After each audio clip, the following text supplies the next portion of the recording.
Sequel number 106. The 1918 Adultery Ordinance was enacted. In 1918, the Adultery Ordinance was introduced by the British. Now, let us also get the fact that marriage at first, under the Uganda British Protectorate, had been left under canon law. And canon law was basically church law, or you can call it ecclesiastical law. Now, as a matter of fact, girls could be married off at the age of 12, at the age of 13, at the age of 14. Many of our grandparents actually even became ashamed of telling us the truth that they were married off at the age of 12. Now, a man could remarry under that canon law if his wife ran away and 7 years elapsed. Now, if this woman resurfaced after 7 years, she could not seek legal redress to return to that marriage or become a beneficiary of the former marriage property, unless some material facts known to her former husband had been secretly omitted in seeking remarriage under the canon or ecclesiastical church law which governed marriage then. However, that changed, and the British colonialists now brought in a law, and they first brought in a law in 1903, the Native Marriage Ordinance was enacted in 1903. Now, this is where if a man or a woman chose to marry under it, and the key word is choosing to marry, if you chose to marry under the 1903 Native Marriage Ordinance, you could not be allowed to take on a second wife, or even more. Even if you said that you were taking on now the second wife or the third wife or more, using now another law like the native customary law, that now prevented you. As long as you married under the 1903 Native Marriage Ordinance, you could not then remarry or marry under any other law. Now, under that law, a man or woman could be charged with a crime of bigamy. And this crime of bigamy was where the state could prove that despite having been married under the Native Marriage Ordinance, you've gone ahead to be involved with an affair with somebody else and maybe even had children, or if that somebody, you have even built a home for that person. Now, that could be a problem, and that could be a crime, and you could end up in jail, or you could pay a big fine. I want to mention something here in history, that our grandparents were very interesting characters. They used to say that the British forced them. As much as the law says you had a choice, but they insist that the law came later. The law came in 1903 when they already had other wives, or more than one wives. And I remember when the Christians, missionaries, arrived and started preaching Christianity, they were known for polygamy. And if you recall, even the martyrs in 1886, many of them confessed that they had abandoned their many wives and remained with one wife. So that was automatic as long as you became a Christian. But I must say that many of our grandparents kept their many wives, even under this law. So under this law, they married one wife, but they still remained with the other wives because they already had them. And because I have a grandfather I can use as an example without offending anybody, let me use my own grandparent on my maternal side, the Katikiro, Sir Apollo Kaggwa.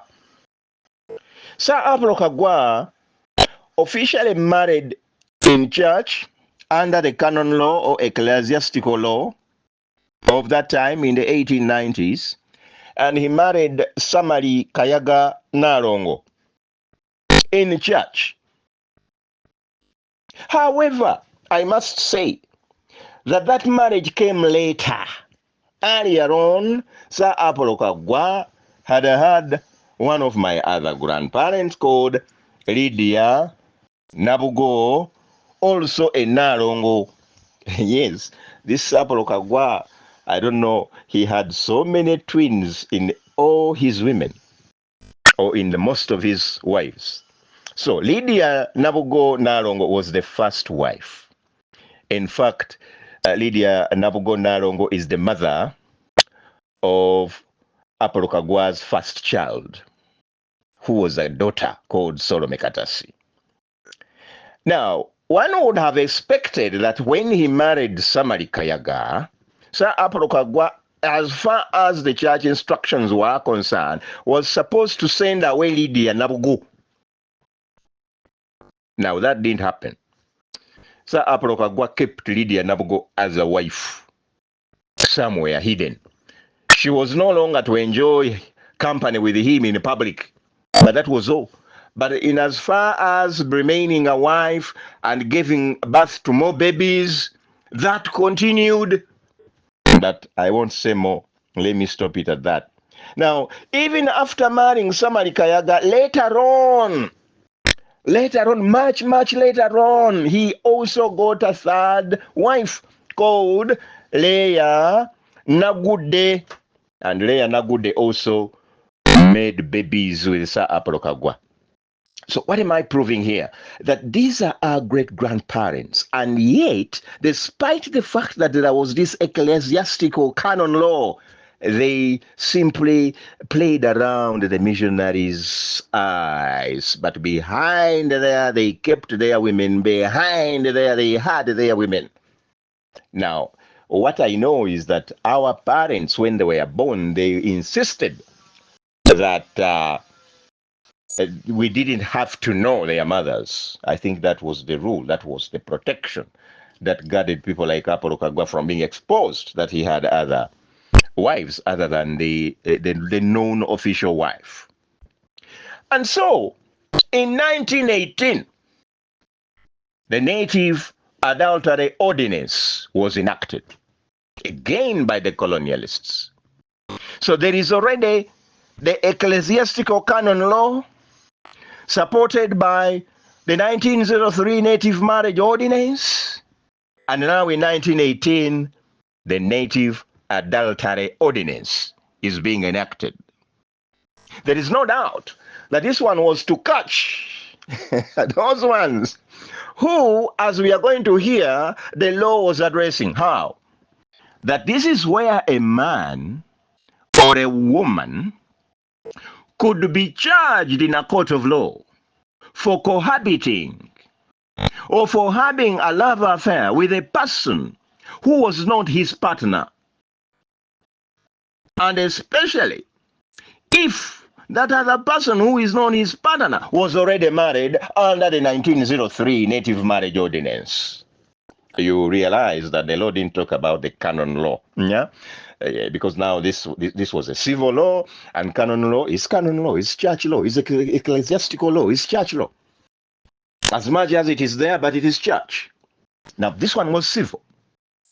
And so in 1918, the Adultery Ordinance law was enacted.